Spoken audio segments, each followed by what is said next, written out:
Welcome to LOA Today. I'm Walt Thiessen here with life coach Cindy Chavez. Today is Wednesday, May the 8th, 2019. It's 4 p.m. in New York. It's 1 p.m. in Los Angeles, 9 p.m. in London, and in Sydney, Australia, it is 6 a.m. But wherever you are in the world, thanks for joining us for another episode of LOA Today, your daily dose of happy. And I'm happy to report that it looks like our live streaming is working once again. I want to do a verification while I'm talking to you, Cindy, but this is like 3 days in a row. So I think I'm ironing this thing out over there.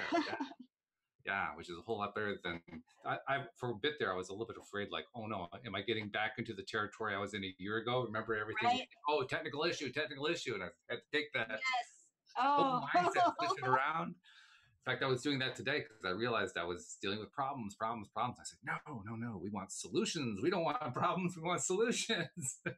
I do remember that. Yeah, that was quite a time. But no, things are improving. We're now to the point where we have one live stream going to YouTube, and I am actually working in the background between shows trying to get a second live stream going, because I know people who are on Facebook like to have the live stream going there. So I'm seeing, can we have it going to two places at once? And it turns out it's like a 3-computer solution in order to do it. But I'm that close. So yeah. Eventually, you're going to have a big control room with screens. No, it's going to be like something out of one of the big movies where they've got a screen. That's what I'm picturing. 25 cameras. Camera 3, angle over to the left. Awesome. Yeah, that's good. But of course, the thing I've overlooked in my little introduction here is today is Neville Day. Yes. Happy Neville Day. Happy Neville Day to you. Yes. And we're almost at the end of the book we've been working on, which is his first book. Yeah. And we've been working on it for a while because it's been one of the longer books that he wrote. Exactly. Yeah. We did these all in this weird hodgepodge, topsy-turvy order with no reason or rhyme to it. We just decided to start teaching Neville, learning about Neville, and we dove in, and this is our 5th book though. Mm-hmm. So we've done a lot of setting, and we are almost to the end of this one. I think it's been really good. I'm not sure if I feel like a Neville expert yet, but I feel like a Neville better than I was before. Not quite expert, but I understand more now. Right. I always say this is that I just like to entertain the idea that none of us are exemplars. We are all aspirants, right? Yes. We're all working on getting there. There's always something new to learn. We never are going to know it all. Yeah, you got that. No kidding. We're never gonna. What does Abraham say? We're never gonna get it all done. We're never gonna get it done. Right? You can't get it wrong, and you'll never get it done. Yeah. Can't get it wrong, and you'll never get it done. So, but just keep going. That's the thing, is to keep going. Exactly. Keep learning. And I think it's interesting too that as much as I love Neville, and I do love Neville, that's why I've wanted to keep reading and keep doing another book and learning more. Personally, I do not look at Neville as that every word of Neville is written in stone and is the be all end all. Because Neville was human like we all are, and these were his ideas and his perspectives and his perceptions, and I'm totally fine with looking at it that way. Like, it's had a lot of value for me, but I don't think I'm a cynic. I'm an optimist, but I'm also a skeptic. So right, so I like to tear things apart and really look them over and look at them from different perspectives and see what I think about it. But I don't have to buy into every word that anybody really says, or at least that's I don't do it with Abraham. I don't do it with Neville.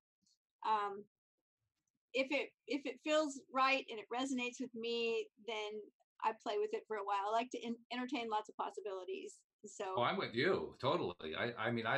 If I find good information and it resonates with me, then I say, okay, I'll use that good information. Doesn't mean that I want to follow the person who told me that around like they're the savior or something like that. It just, I like the information and I appreciate the good information. I think it's a really healthy, rule for all of us to recognize that, it's so easy sometimes for people to find a teacher that they really love, really resonate with, Hmm. and then kind of put that teacher and their teachings up on a pedestal where like they can Yeah. say no wrong, and but so and so says this, and it's like, oh, that always ends badly. It does, doesn't it? Really always ends badly. I've learned the hard way. So, I don't know why I'm saying all this, but I just felt like I was thinking about it today, how I really, I feel healthier that I can take that perspective. I feel better that I can research anything I want and then just decide, if I want to entertain those possibilities or not. Exactly. Yeah. Yeah. So, And I think you actually do better when you're doing it when you're doing it that way, because when you're getting it from multiple perspectives with multiple different ways of understanding it, all that can do is improve your understanding, unless you just allow yourself to trip up all over the place. But I mean, if you're exploring, and that's the kind of person you are, you're an explorer, you're right. the inquiring mind. I have the same kind of thing. When you have that, boy, just having all those perspectives gives you wonderful range that you can't get from just following one person or one guru or one external or not external, one inner being spirit or whatever you might want to be connecting into. It doesn't matter. Yeah. The fact that you're And getting multiple perspectives. one of the things that I, recognize is that our level of consciousness is directly related to our lack of judging, right? Mm, Like the more judgy we get about something, the less we're able to consciously create at will. Because in order to do that, we really have to let go of a lot of judgment. And mm. what happens when we're making this teacher right and that teacher wrong, we're just miring ourselves in a lot of judgment all of a sudden. And so it's actually beneficial to the whole law of attraction process if we can just, like I know you've heard me say this before, and I got it from astrologer Carolyn W. Casey because I love it so much. She said, you know, we don't need to believe anything. We can just entertain possibilities. It's so much freer for me to say, I can entertain that possibility. Hmm. You believe this or that, that's when we get stuck. Yes. Well, plus, I mean, you look at it from the way, say, Abraham explains things with the two-ended stick. If we're focused on, well, that particular guru is wrong or that particular person's approach is wrong, we're on the wrong end of the stick. We're on the lack end here. We're on the end of the stick that's going to deliver all the stuff we don't want. Well, and that's a hermetic principle, that everything contains its opposite to some degree. Hmm. And so there's always those two sides to the coin, and it does us a lot of good to like focus on the side that's the side we want. We talk about that a lot, pivoting. But Absolutely. anyway, we are probably going to wind up this Neville book today. That's just unbelievable. This is definitely one of the biggest books that Neville did, and you're right. We've worked through almost all the chapters. We're almost there, but Yeah. And so we've been talking about, and this book, it's it gives itself away with its title. Mhm. If you follow Neville, and Neville, he uses a lot of. He considered himself a Christian mystic, Yes. and he uses a lot of Christian scripture from the Christian Bible, Hmm. and he always has ideas about what those things mean that are very much unlike what we hear in mainstream Christianity, or that kind of thing. Right. But this one, I think he is focused there more than a lot of his other books, and it's obvious because the title is "Your Faith is Your Fortune," and that's very appealing to a person that would call themselves a person of faith, right? And that would be a kind of Christian term, although there are many other faiths. But this is where he goes with this book, is his idea of what these verses mean, and it's way out there, but it's really good at the same time. Um, so we're starting in chapter 26 today, where he's talking about, this chapter is about the Garden of Gethsemane. So that's the story in the Bible, in the Christian Bible, where Jesus was really stressed out, and No kidding. he was bleeding, he was sweating drops of blood, about over what was going to happen. Hmm. And of course, Neville is likening this to something completely different. He's likening into us being pressed out and our consciousness creating something from that. So he says here, and we're in the middle of the chapter, but I really love this idea. We have to remember this because this is key to conscious creating or any kind of law of attraction practice. He says, man cannot possess a thing and still desire to possess it at one and the same time. Very And true. right, it's like if I say I want something, I'm wanting it because I don't have it. So that's tricky when you don't have the thing and you're trying to attract it or create it, right? So he says, as one consciously appropriates the feeling of being the thing desired, this desire to be the thing passes, it is realized. Or in other words, he's saying the thing will come to pass. Another thing I like to kind of point out, he says this a lot, being the thing desired. And I like to kind of paraphrase that to say, being the person that has the thing desired, right? Yes. I mean, if I want to have a best-selling book, then I want to be a best-selling author, or I want to be the person that has a best-selling book, or whatever it is that I'm wanting. And so he's talking about that here. He's talking about consciously appropriating the feeling of being the person that has that thing. And he says that when we can do that, then the desire to be that owner of that thing or to be that thing will be realized. Right. Okay. The receptive attitude of mind, feeling and receiving the impression of being the thing desired, is the fertile ground or womb which receives the seed. And the seed, he says, is the defined objective. We use this analogy a lot. Now he's using an analogy of two humans procreating. The seed, which is pressed out of a man, grows into the likeness of the man from whom it was pressed. He's talking about human conception. But we use the analogy of seeds a lot, right? Oh, yeah. We plant seeds of intention, and then we water them with faith and with, consciousness and assuming the feeling of the wish fulfilled. And then eventually we start to see buds, blossoms, fruit. He says, likewise, the mystical seed, your conscious claim that you are that which you heretofore desired to be, will grow into the likeness of you from whom and into whom it is pressed.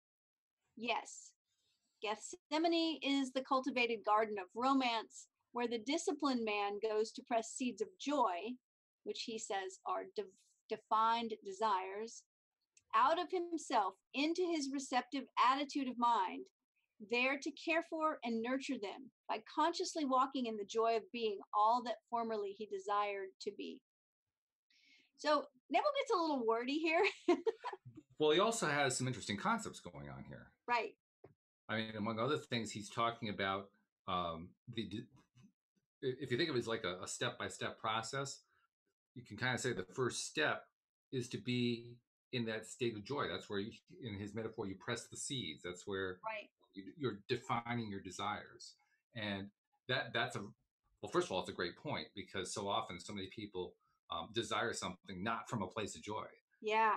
Desire it from a place of maybe being depressed, or from being angry or frustrated, or maybe just hopeful or something like that, but never joy. Or scared or worried, right? Yes, it's like, oh, I really need this money to come in. I'm so worried I'm not going to be able to pay for, whatever. I mean, fear. Not realizing that that's working against them. And that's a common theme to Neville. It's a common theme to Abraham. It's a common theme to all the major teachers. But I love the fact that he starts with the idea that it has to be a state of joy. I mean, he doesn't say it has to be a state of joy, but that's what he's really driving at with that initial statement there. I noticed that, life has ups and downs. We all have cycles, an ebb and a flow. And so, I don't want to make it sound like I'm some master manifester and like every day of my life I'm manifesting something wonderful and I never have a downtime or a doubt or a worry. That's just not true, because I'm human and we all go through, cycles.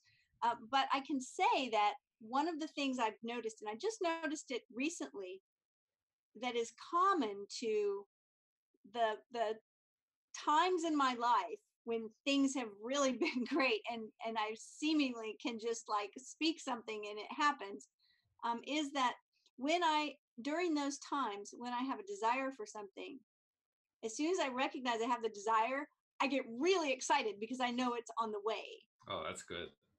instead of worrying about it or wondering Mhm. about it. Now, I don't always do that, but during those times when that seems to be kind of the norm, or the immediate response is like, yes, yes, awesome. So this Exactly. great new idea, and I'm so excited because I can't wait for it. It's going to be here any day. Um, that's when things happen faster. Absolutely. Yeah, because there's no resistance going on there. That's And good. it's, That's great. That's really, well, I really want to get there to where that's just always the normal response, but well. it's I mean, not always. we should also point out. I mean, you mentioned that you're really not a master manifester, but really you are. I mean, we all are. I mean, just look, everything around us, we manifested. It's just what we're talking Yes, about is being a master creator. And that's the hard one. That's the one where we're that's what always I'm talking focused about. Right. exactly what we want. Yeah. So Mastering we're the, actually already got that part down. you're right. We're all masters. Look at what we've made. Some of us Exactly. can look around and go, oh, did I make that? But yeah, you're right. It's the mastering the conscious creation is Yes, what we're looking for. exactly. So Neville says, feel with the great gardener, and he has capitalized great Hmm. gardener. Which Uh, which is a hint. well, it's a hint, and what's so funny is that we're using all these religious verses, so you Hmm. would think, oh, he's talking about God, like, right? Like, I mean, that's what I would think going into this reading, and he's using all these verses from the Christian Bible, and then he capitalizes the great gardener. It's like, well, that must be God. Well, But I he is also in a sense, but he also has a very metaphorical meaning for God. So right, and that's the thing is that I know that Neville says, well, God is your consciousness. there So it is. Yeah. he's living our consciousness. A beautiful little name here, the great gardener. Hmm. Feel with the great gardener the secret thrill of knowing that things and qualities not now seen will be seen as soon as these conscious impressions grow and ripen to maturity. I like that he said this because there is a time gap. That's why I'm always using the garden metaphor, Hmm. because I garden, my husband gardens, we plant actual seeds, and then we walk by that little patch of dirt forever, and it's just dirt, dirt, dirt, dirt. And then one day, There it is. there's a sprout, right? So there's a time, it takes time. Hmm. And we can't always manifest something instantly. Sometimes we do. Hell yeah. Other times we're waiting, like he says here, we're waiting for the conscious impressions to grow and ripen to maturity. He says, your consciousness is Lord and husband. The conscious state in which you dwell is wife or beloved. This state made visible is your son bearing witness of you, his father and mother. For your visible world is made in the image and likeness of the state of consciousness in which you live. Your world and the fullness thereof are nothing more or less than your defined consciousness objectified. So we've talked about this a lot, right? It's like people say, well, Yep. I don't know, I don't know what I'm thinking lately. Well, look around. Hmm. There it is. Yeah. And Knowing also, it's been a big theme of the book too. I mean, this is the thing he constantly has gone back to every single this, chapter this has without been it. exception.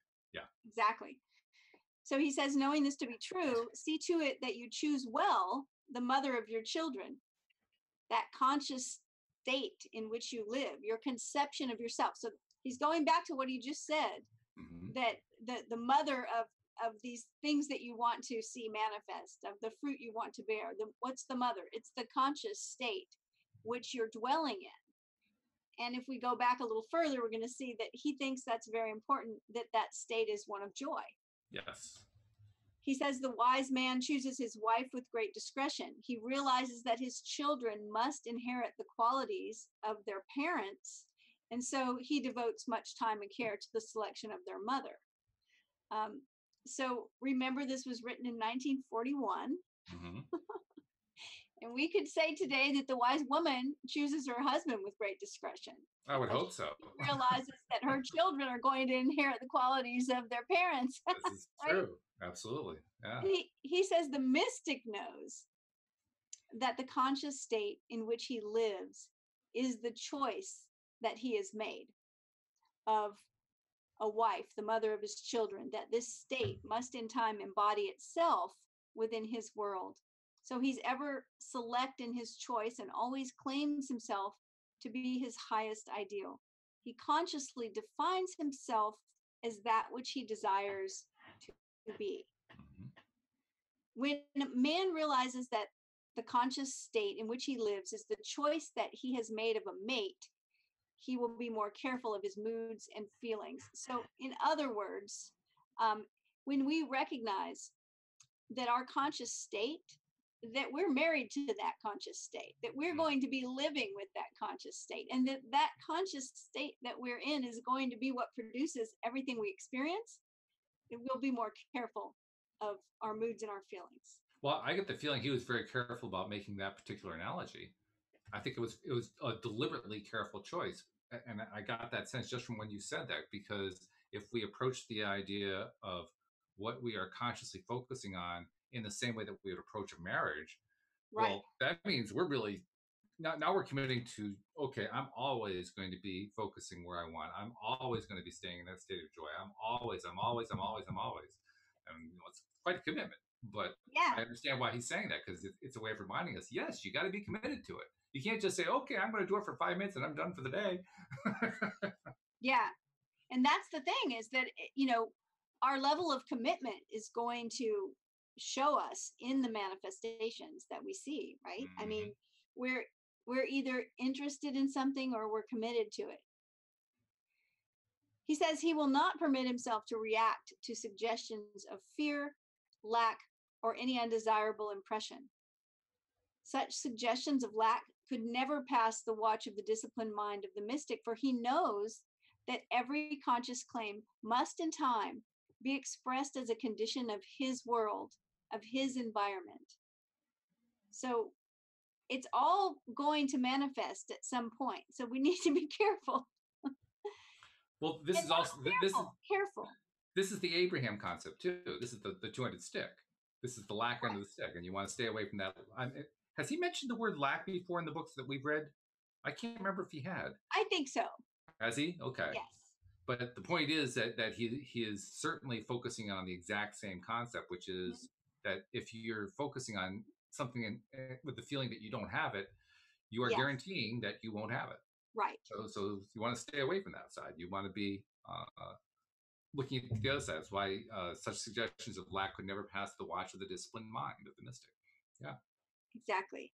So he remains faithful to his beloved, his defined objective, by defining and claiming and feeling himself to be that which he desires to express. Let a man ask himself if his defined objective would be a thing of joy and beauty if it were realized. If his answer is in the affirmative, he may know that his choice of a bride is a princess of Israel, a daughter of Judah, for every defined objective which expresses joy when realized is a daughter of Judah, the king of praise. So he's really getting out there now. Now he's pulling in some of the Jewish Bible texts too. Mm-hmm.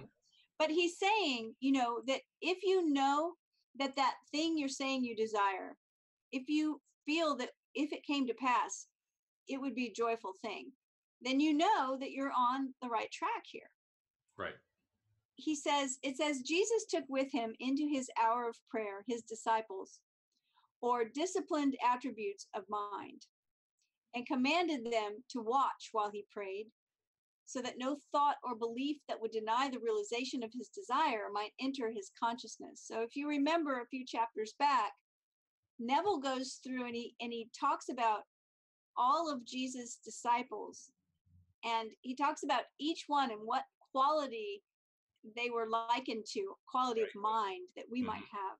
Yep. And he's saying here that he took those qualities of mind with him as he prayed, so that no thought or belief that would deny the realization of his desire would enter his consciousness. So this is an idea of being very conscious and aware. Mm-hmm. As a coach, I've told clients before, I don't care what decision they make about one thing or another, but I want them to make it from a place of being conscious, right?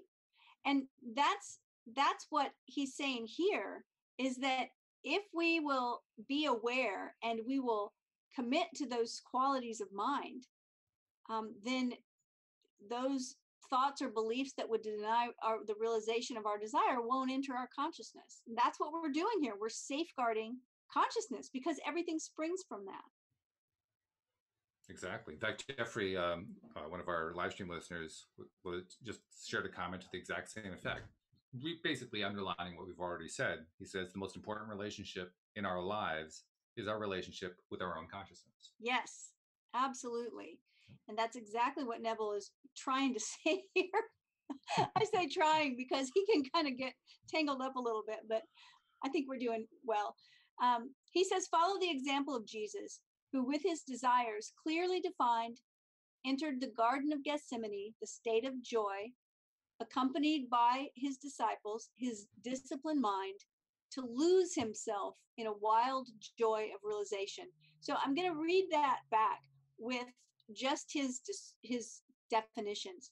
Okay. Follow the example of Jesus, who had his desires clearly defined. He entered into the state of joy with his disciplined mind to lose himself in a wild joy of realization. So we want to know what we want, have our desires clearly defined. You know, I used this example with a client the other day because they were saying, I don't really know what I want. And I said, well, that's why we're going to focus there, because we can't have what we want if we don't know what it is. Right? And if we're wishy-washy, like, well, one day I want this and the next day I want that. You know, I like to use the simple analogy of going into a restaurant to order. If the waitress comes to you or the server comes to you and says, what can I get you today? And you say, I don't know what I want. Well, they're going to wait for you to figure it out. And then if you say, well, you know, the sandwich looks really good and the fish looks great and this vegetarian option looks really good too, and the soup sounds wonderful, they're still going to wait until you can tell them what you want. But as soon as you get clear about what you want, then you have a much better chance of it coming to you, right? So, well, yeah, I mean, it's a good analogy, because if you don't place the order with the waitress, forget it, it ain't coming.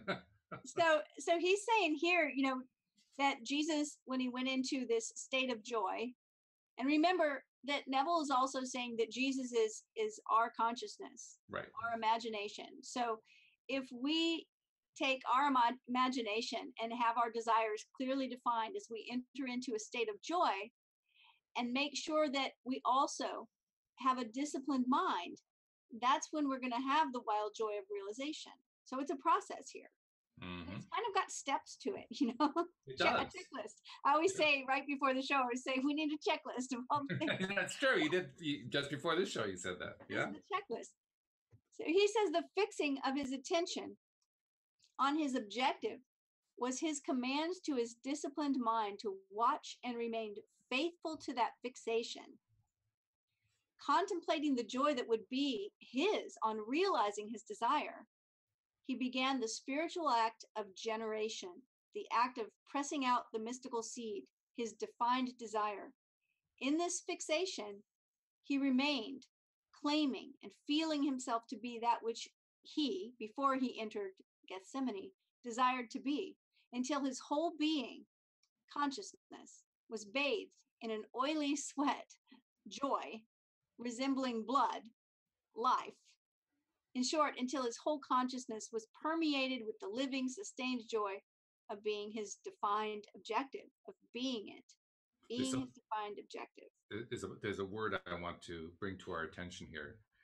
This is a law of attraction thing going on here, because this is a word I've been thinking about earlier this week.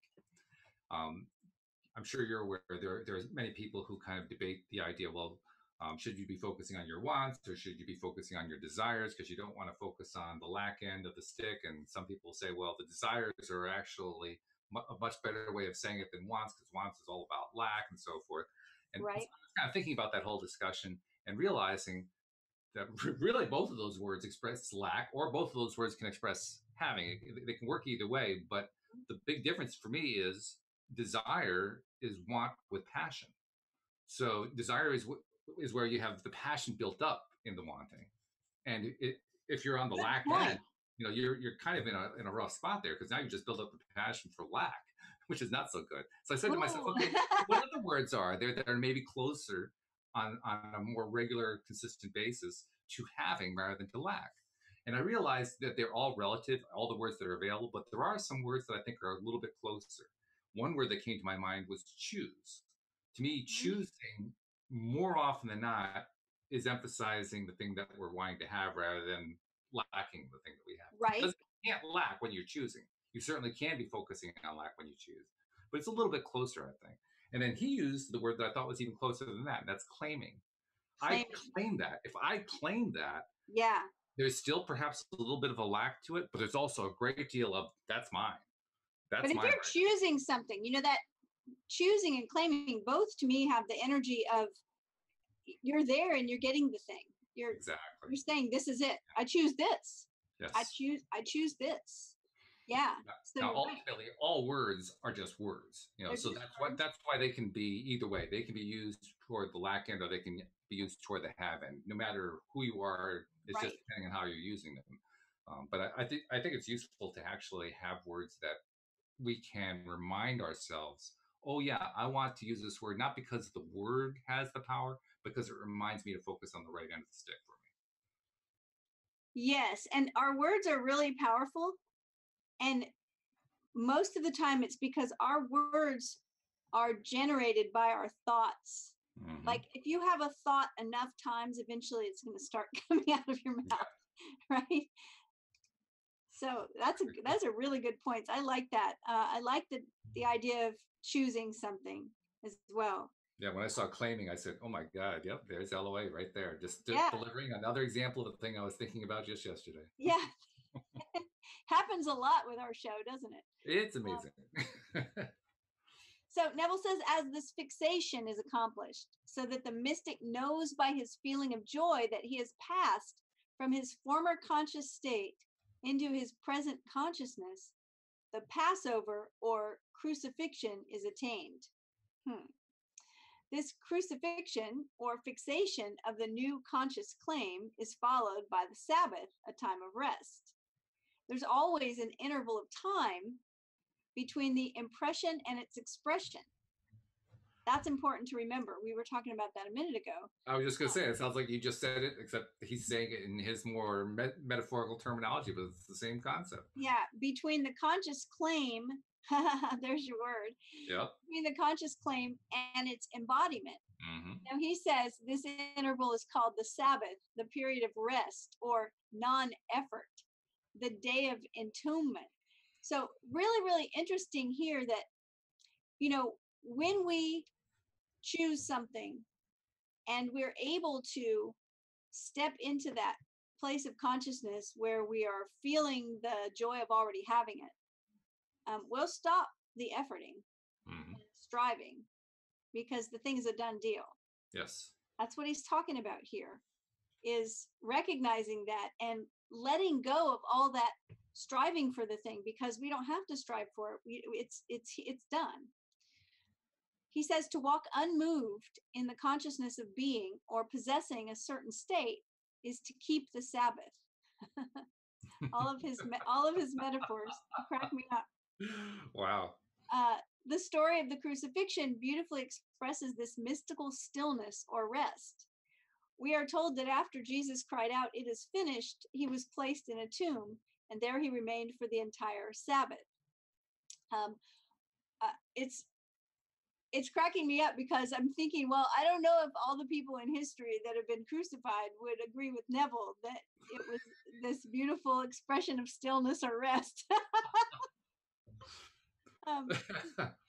Well, maybe not during it anyway. Afterward, maybe. No, not during, maybe after. When the new state or consciousness is appropriated, so you feel by this appropriation fixed and secure in the knowledge that it is finished, then you too will cry out, "It is finished," and will enter the tomb or Sabbath, an interval of time in which you will walk unmoved in the conviction that your new consciousness must be resurrected or made visible. So this is when you know it's a done deal. Mm-hmm. You know it. And, I love to use that example that we used earlier about ordering something in a restaurant, because we have no problem with that kind of faith, right? If I tell the waitress that I want whatever, the club sandwich, and she goes off to get it, I don't sit there and worry and fret that it's never going to show up. That's true. Now, if 45 minutes goes by, then I start worrying and fretting. That's when we start making jokes about, what are they doing? Are they still trying to track down the cow? I mean, what's going on there? But, it's like when I put a stamp on an envelope and throw it in a mailbox somewhere. It's like, I don't worry that it's never going to get there. Now, hey, if the person calls me a week later and say, show up, I might worry. But there is that time period, and that's the faith. It's like, oh, good, I mailed it. It's done. It's on its way. He says Easter, the day of resurrection, falls on the first Sunday after the full moon in Aries. The mystical reason for this is simple. A defined area will not precipitate itself in the form of rain until this area reaches the point of saturation, just so the state in which you dwell will not express itself until the whole is permeated with the consciousness that it is so, it is finished. I have no idea what he's talking about the rain, but maybe you do. Let's see, where does the rain fit in? That's a good question. Sure. There is. He may actually address it in the next part of it. Okay, let's go forward. He says, your defined objective is the imaginary state, just as the equator is the imaginary line across which the sun must pass to mark the beginning of spring. This state, like the moon, has no light or life of itself, but will reflect the light of consciousness, or the sun. I am the light of the world. I am the resurrection and the life. As Easter is determined by the full moon in Aries, so too is the resurrection of your conscious claim determined by the full consciousness of your claim, by actually living as this new conception. I will say that, if you're just listening, is that a little ways back in the book, we had a chapter about Easter. And Neville got into all of these astrological points and things. So going back to that may make this easier to understand. We won't do that now, but just saying he does have a method to his madness. He does. He says, most men fail to resurrect their objectives. Now, remember, a little earlier, he said the resurrection. That was the thing manifesting. That was the thing coming to life, right? Whatever it is. So he says most men fail to resurrect their objectives because they fail to remain faithful to their newly defined state until this fullness is attained. And we see this so often. Someone gets a clearly defined, thing that they want. They have the desire. They know what it is. They start doing the work for it. They start holding the vision. They start walking in the feeling of the thing already happening. And then this time goes by and they say, this stuff doesn't work. Yep. So they failed to remain faithful to their newly defined state.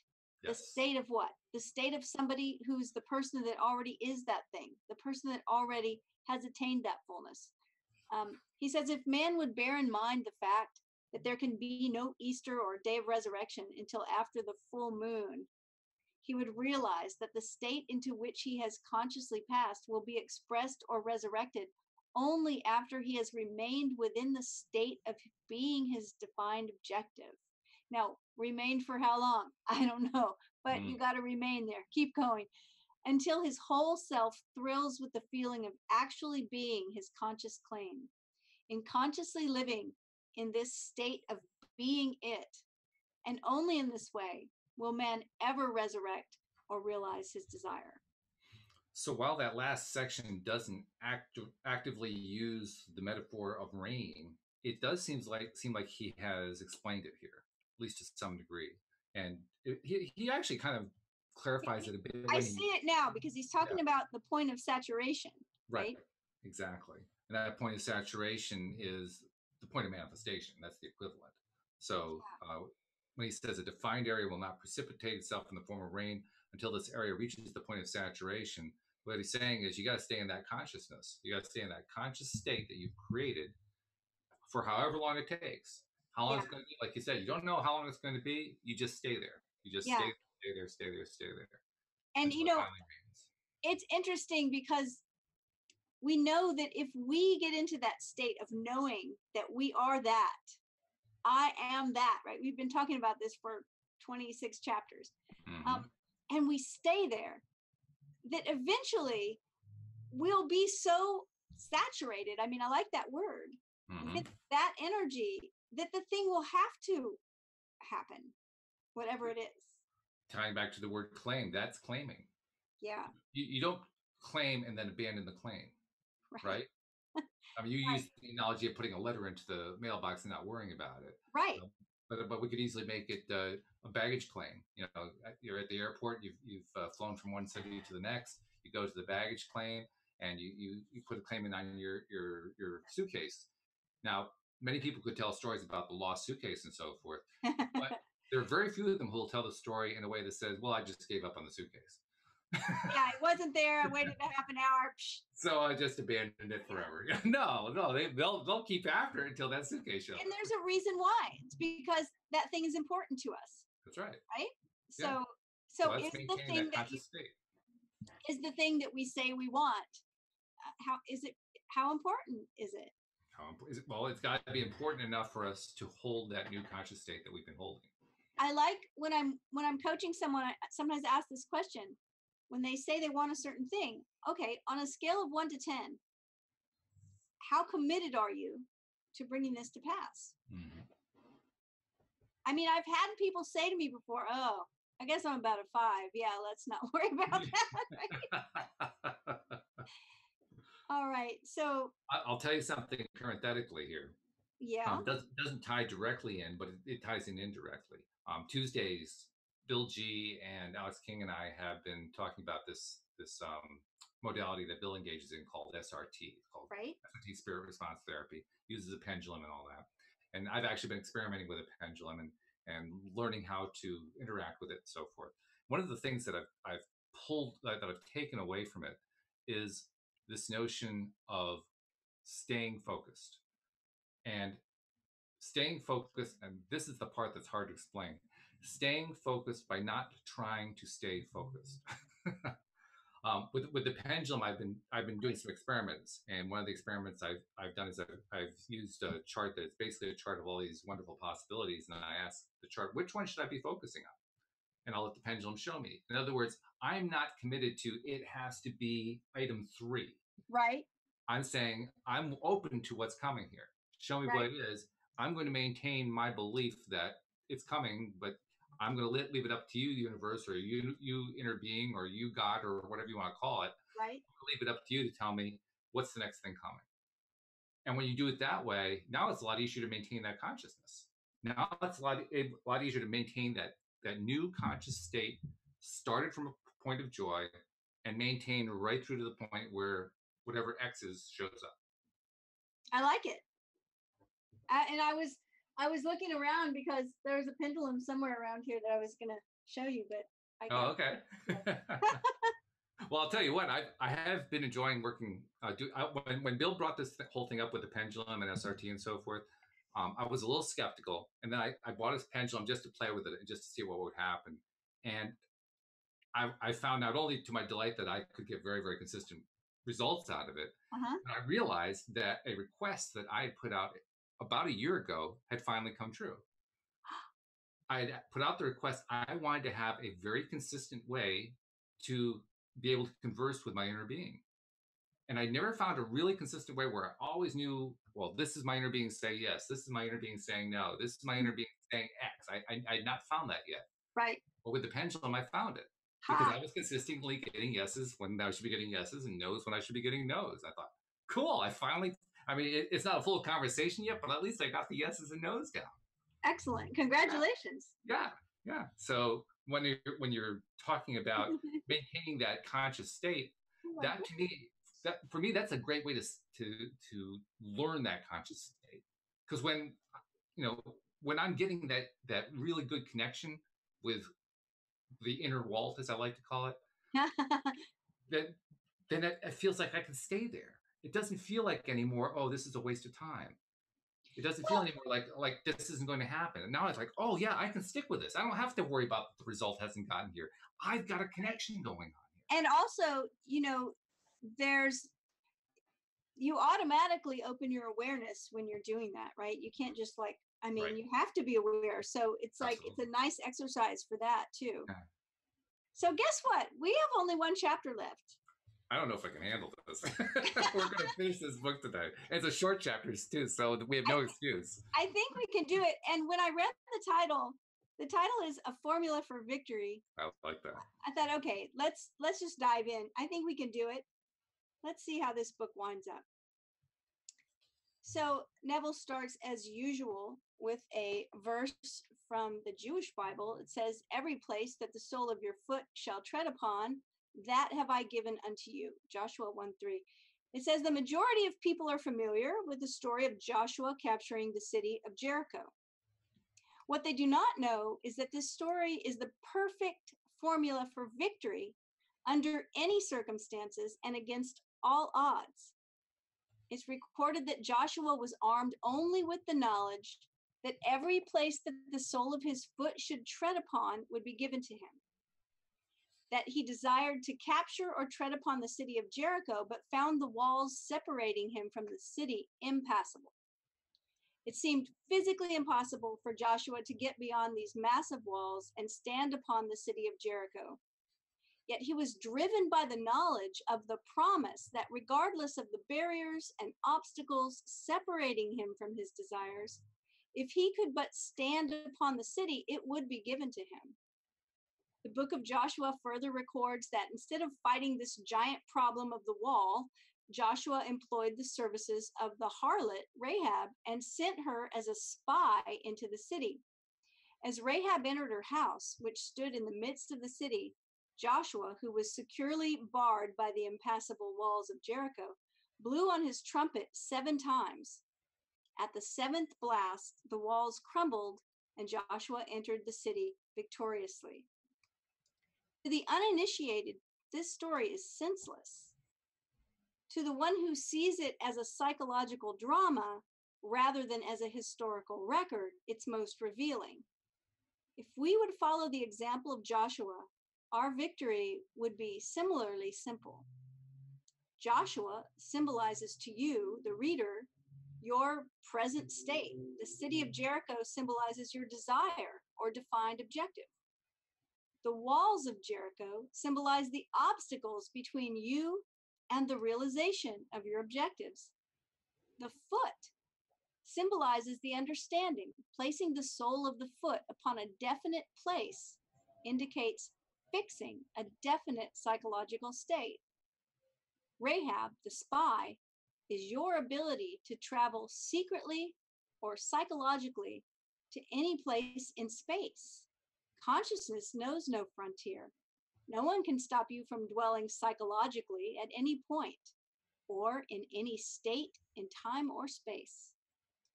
Regardless of the physical barriers separating you from your objective, you can, without effort or help of anyone, annihilate time, space, and barriers. Thus, you can dwell psychologically in the desired state. So although you may not be able to tread physically upon a state or city, you can always tread psychologically upon any desired state. By treading psychologically, I mean that you can now, this moment, close your eyes, and after visualizing or imagining a place or state other than your present one, actually feel that you are now in such a place or state. You can feel this condition to be so real that upon opening your eyes, you're amazed to find that you're not physically there. A harlot, as you know, gives to all men that which they ask of her. Rahab, the harlot, symbolizes your infinite capacity to psychologically assume any desirable state without questioning whether or not you are physically or morally fit to do so. That's funny. You can today capture the modern city of Jericho or your defined objective if you will psychologically reenact this story of Joshua. But to capture the city and realize your desires, you must carefully follow the formula of victory as laid down in this book of Joshua. This is the application of this victorious formula as a modern mystic reveals it today. Of course, we know the modern mystic is Neville. Mm-hmm. First, define your objective, not the manner of obtaining it. Love that, right? Yes. So to figure out what you want, not how you're going to get it, just exactly what it is. But your objective, pure and simple, know exactly what it is you desire, so you have a clear mental picture of it. Secondly, take your attention away from the obstacles which separate you from your objective and place your thought on the objective itself. So this is the pivot, right? Take your attention away from the lack, away from the things that are getting in the way, away from the obstacles, and place your thought on the objective. Focus on what you want, not on what's keeping you from it. Mm-hmm. Thirdly, close your eyes. Feel that you are already in the city or state that you would capture. Remain within this psychological state until you get a conscious reaction of complete satisfaction in this victory. And then, by simply opening your eyes, return to your former conscious state. This secret journey into the desired state, with its subsequent psychological reaction of complete satisfaction, is all that's necessary to bring about a total victory. This victorious psychical state will embody itself despite all opposition. It has the plan and power of self-expression.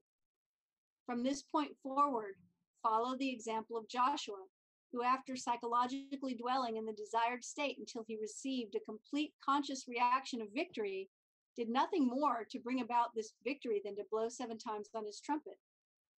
The 7th blast symbolizes the 7th day, a time of stillness or rest, the interval between the subjective and objective states, a period of pregnancy or joyful expectancy. This stillness is not the stillness of the body, but rather the stillness of the mind, a perfect passivity, which is not indolence, but a living stillness born of trust in this immutable law of consciousness.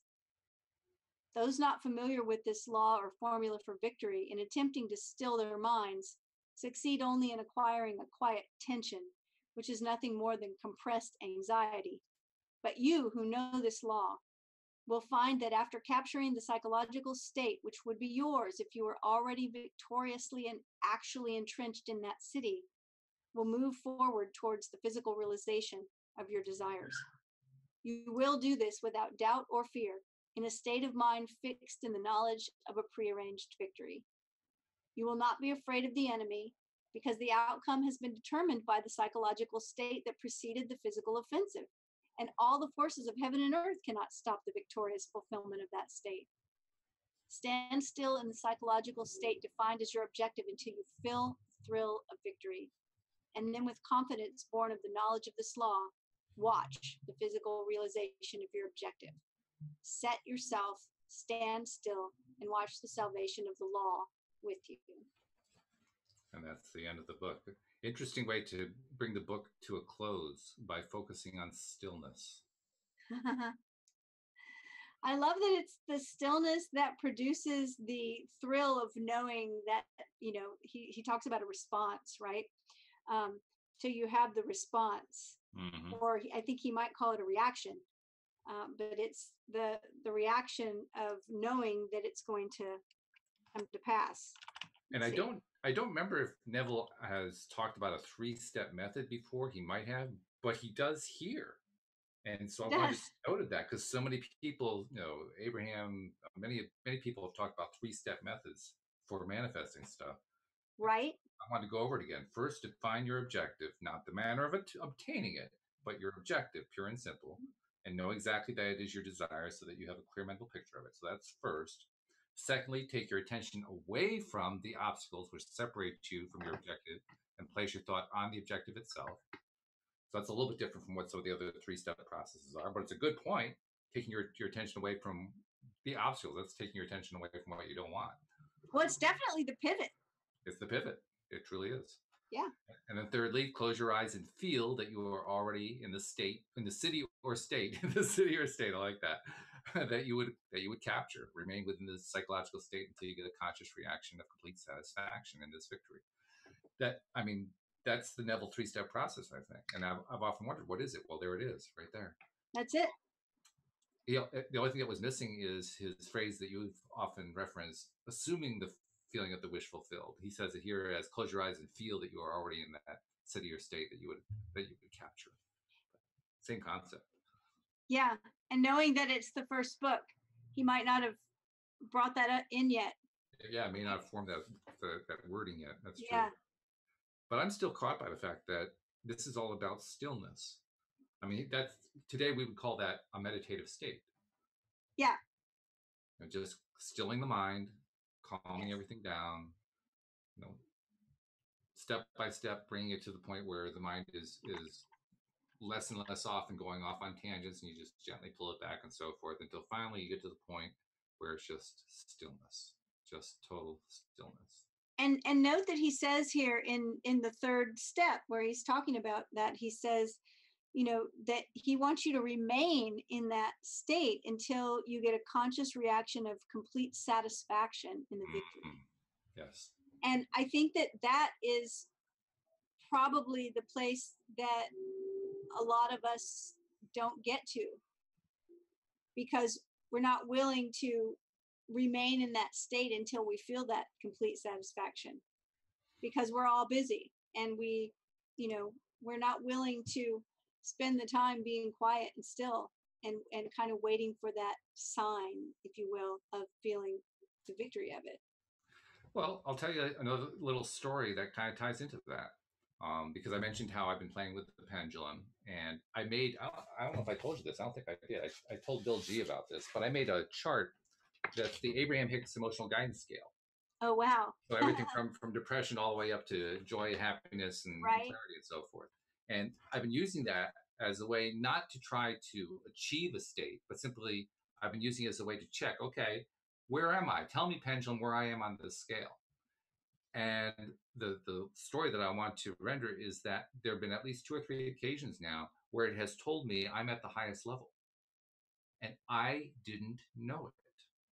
I wasn't feeling bad or anything like that, but I had not deliberately mentioned in my own conscious state that I'm feeling joyful right now. So I, in a sense, this is kind of what we call being disconnected from it. In a sense, I was just not connected with the fact that I was feeling so good.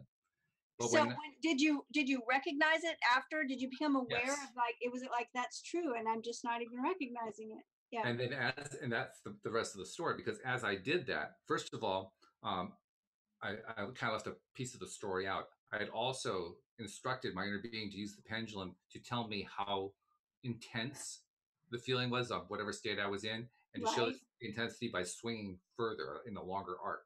And as I was realizing it, the arc kept getting bigger and bigger and bigger and bigger. So there was a definite, you know, there was a coordination going on. Yeah, right. What I was exploring and what I was feeling and what the pendulum was showing me. And as that happened, I felt something that surprised me. I felt joy welling up within me. Oh, and wow. I didn't expect that. But it was really cool. Basically, this is what we call reconnecting. I was reconnecting to my joy right in a moment. Well, it's really interesting, because what you're telling me says that we can be so like disconnected or unaware of what's going on within our own selves that we're not even appreciating it or recognizing it. And as you recognized it, it welled up within you, and you became more and more aware of it. That's really cool. It is cool. That was my reaction. How cool is this? I mean, at first I was thinking that it was the pendulum that was, you know, warming me up, so to speak. And I said, no, wait a minute. The pendulum is reflecting what's going on inside of my inner being. This is me doing it. Right. It's you. Holy cow. Cool. Jeffrey left another comment. He says, I've heard there was a secret chord that David played and it pleased the Lord. I'm not sure what the reference is there. I don't know what the chord is, but if you find out, let me know. Yeah, right. Walt and I are both musicians. I mean, maybe it's a reference to the biblical David. I'm not sure. Yes. But, yeah. Yeah. But excellent. Thank you for sharing. This has been great. Yeah, this has been very good. I've enjoyed it a lot. Next time we're together, I think we'll start a new book if everybody thinks that's a great idea. Well, we've been talking about, you and I talked about it before the show, what that book might be. I'm not sure we should announce it just yet, but I'll announce it through the promos. So I'll invite everybody to pay attention to the notices that we put out there. And I'll remind everybody, if you're not yet a subscriber, please become one, because that's how you find out what the next book is. And that's how you follow us along as we go along. And be sure that you're sharing the fact of this, that you're subscribing as well. And feel free to drop in on the live stream too. because most of our listeners are podcast listeners, but we like to have people joining us on the live stream too. So, Cindy, thank you for leading us through Your Faith is Your Fortune. We appreciate it. Thank you for having me. You've been doing great research, I got to tell you. Your clarity is wonderful. Tell people again how they can reach Cindy Chavez, the life coach, too.